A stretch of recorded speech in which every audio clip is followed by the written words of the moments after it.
Most people will go through their entire lives without ever realizing this truth, not because it's hidden, but because it's uncomfortable to accept.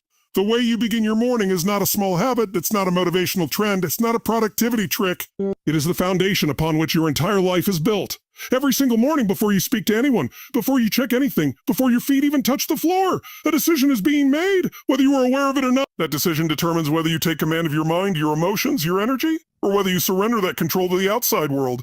Most people lose their power within seconds of waking up. They open their eyes and immediately reach for their phone. Messages, notifications, news. Social media, other people's opinions, other people's problems, other people's lives. Before they've chosen what kind of person they're going to be that day, they've already allowed the world to decide for them. They consume before they create. They react before they lead. They absorb chaos before establishing clarity. And then later they wonder why they feel anxious, why they feel behind, why life feels heavy, why every day feels like survival instead of direction. Here's the reality most people never face. The first hour of your day is the most powerful time you have. It is sacred territory. Whatever dominates that hour will influence every decision that follows. Your focus, your emotions, your patience, your confidence, your discipline. Control your morning, and you begin to control your life. Ignore it, and your life controls you.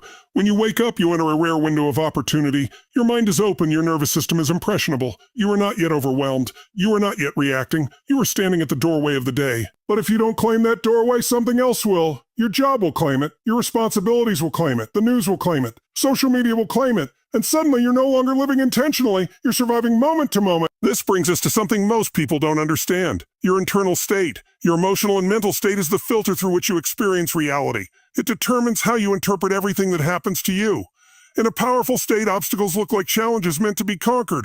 In a weak state, the same obstacles feel unbearable. Same situation, same environment, completely different outcome. Your state controls your perception. Your perception controls your decisions. Your decisions control your destiny. And here's the part that changes everything. Your state is not controlled by your circumstances. It is controlled by what you focus on and how you use your body.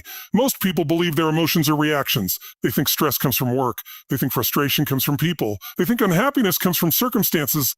That belief strips them of all power. Because the truth is this, your body and your focus dictate your emotional state, not the other way around. When you wake up, your mind is neutral. That neutrality is opportunity. You can deliberately design the way you feel, or you can let randomness decide it for you. And randomness always loses. There is a direct, undeniable connection between movement and emotion. This is not philosophy, it's biology. Change your physiology and your psychology changes instantly. Not later, not slowly, immediately. Emotion is created through motion. The way you stand, breathe, move, and carry yourself sends constant signals to your brain about who you are and how you should feel. Think about it. You've never seen someone deeply confident with collapsed shoulders and shallow breathing. You've never seen someone powerful moving weakly. Every emotion has a physical signature. Fear has one posture. Confidence has another. Defeat has one. Certainty has another. When you move your body with strength, your brain receives one clear message. I'm capable. I'm alert. I'm ready. That's why movement in the morning is non-negotiable. Not scrolling. Not coffee first. Movement. Jump. Stretch. Push. Run in place. Breathe deeply. Get your heart rate up. You're not waiting for motivation, you're creating it. You're not hoping for energy, you're generating it. Most people stumble into their mornings half asleep, relying on caffeine to artificially force alertness. But real energy doesn't come from stimulants. It comes from circulation, oxygen, and intention. When you move with purpose every morning, you train your nervous system to operate at a higher baseline. And then there's another weapon most people ignore: gratitude, real gratitude, real gratitude. Not surface level words, not automatic statements, true emotional gratitude. And think of 3 things that genuinely move you.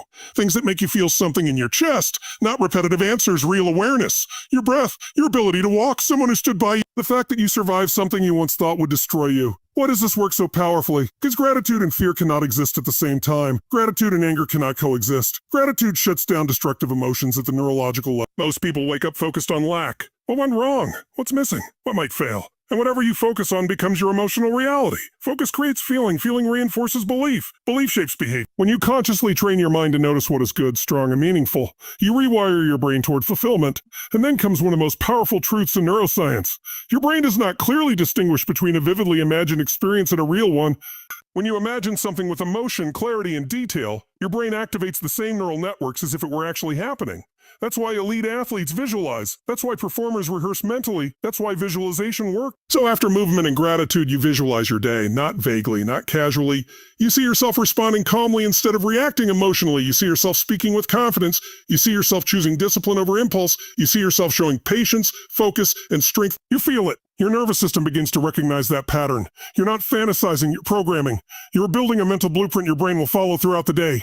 Instead of reacting blindly, your mind already knows the direction. Then comes clarity, something most people completely lack. They wake up with endless tasks, endless notifications, endless obligations. When everything matters, nothing does. You need 3 outcomes, only 3. If you accomplish those 3 things, the day is a win. Write them down. Writing transforms intention into commitment. It turns thought into structure. It tells your brain this matters. With clarity comes focus. With focus comes confidence. With confidence comes progress. Most people don't fail because they're lazy. They fail because they're scattered. They exhaust themselves doing things that don't move their life forward. Now understand this. Your life runs on patterns, emotional patterns, behavioral patterns, neurological patterns. Most of them are unconscious. You reach for your phone without thinking. You feel stressed before work automatically. Oh, my God. You react emotionally without choosing to. These patterns were installed through repetition, can also uninstall them. The morning ritual is not about motivation. It's about rewiring. Each morning you interrupt old patterns and install new ones.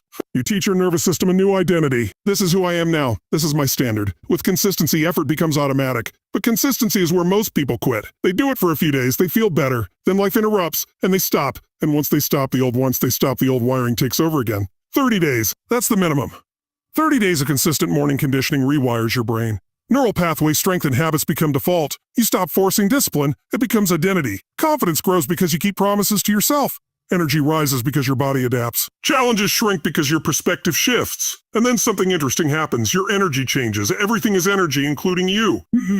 People respond to your energy before your words. When you operate from stress, you attract stress. When you operate from confidence, you attract opportunity. You've seen this before. When you're in a great state, things flow. When you're drained, everything feels difficult. Same world, different frequency.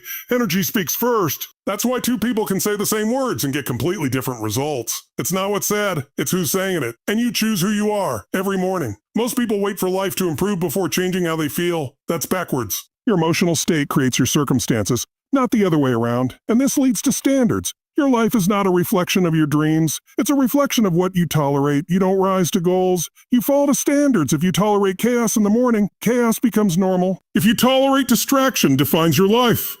But standards can change instantly. You decide what is no longer acceptable. You decide who you refuse to be. And when standards rise, behavior follows. This is not about motivation. Motivation fades. This is about conditioning, becoming someone who operates at a higher level automatically.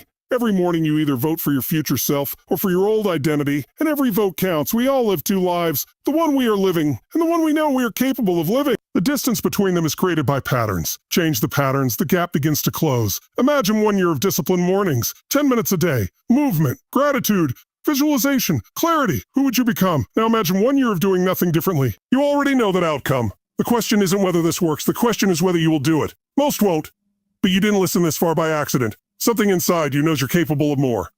So tonight, set your alarm 10 minutes earlier, put your phone away. And tomorrow, before the world touches you, you take control. 10 minutes, and you do it again. And again. 30 days, no excuses. Because your extraordinary life isn't waiting somewhere in the future. It's waiting on a decision.